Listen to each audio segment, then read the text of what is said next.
Recently मैं काफ़ी बीमार थी और डॉक्टर के पास गई, जिसके बाद उन्होंने कुछ मेडिसिन प्रिस्क्राइब की। मैंने मेडिसिन का कोर्स शुरू किया, पर फिर भी कुछ फ़ायदा होता नहीं दिख रहा था। कई महीनों तक परेशान रहने के बाद मुझे पता चला कि मैं शिकार थी लासा की, जिसका मतलब है look like sound alike. Doctor ने जो मेडिसिन प्रिस्क्राइब की थी, केमिस्ट ने इंटरप्रेट करके जो जनरली प्रिस्क्रिप्शंस के साथ करना पड़ता है, उसने मुझे वही दवाई दे दी। But it wasn't the medicine that was actually prescribe. Instead, it was a medicine that had a similar name to the medicine I needed. And let me tell you कि इस पर्सनल एक्सपीरियंस पे research करने के बाद मुझे पता चला कि misleading drug names most common of medical errors में से एक है और दुनिया भर में चिंता का विषय है।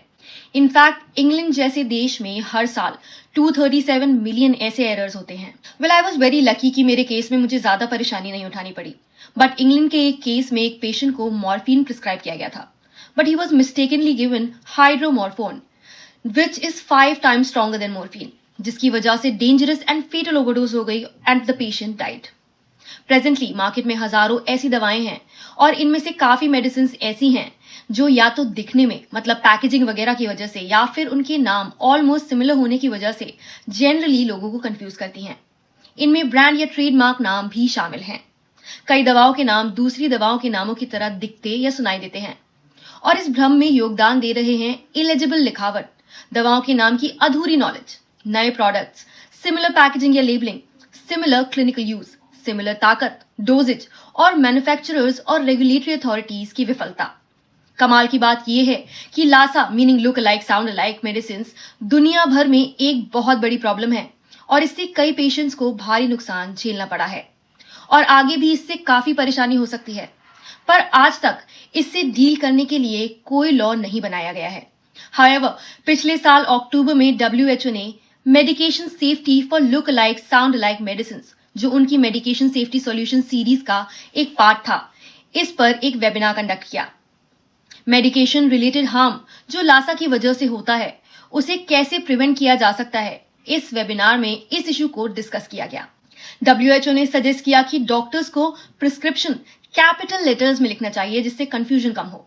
साथ ही लासा मेडिसिन को आइडेंटिफाई करके अलग किया जाए, ये सजेशन भी दिया गया।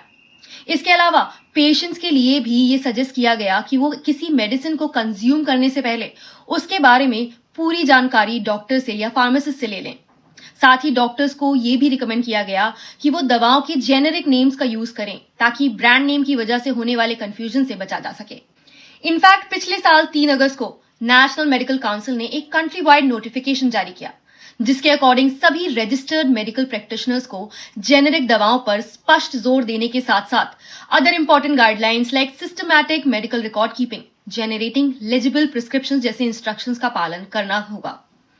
और इस साल उड़ीसा हाई कोर्ट का एक इंपॉर्टेंट जजमेंट आया, जिसमें कोर्ट ने कहा कि मेडिको लीगल और मेडिकल पेशेवरों द्वारा लिखी गई पोस्टमार्टम रिपोर्ट पढ़ने में कठिनाई पैदा करती है और यह रिपोर्ट की समझ को बुरी तरह प्रभावित कर रही है।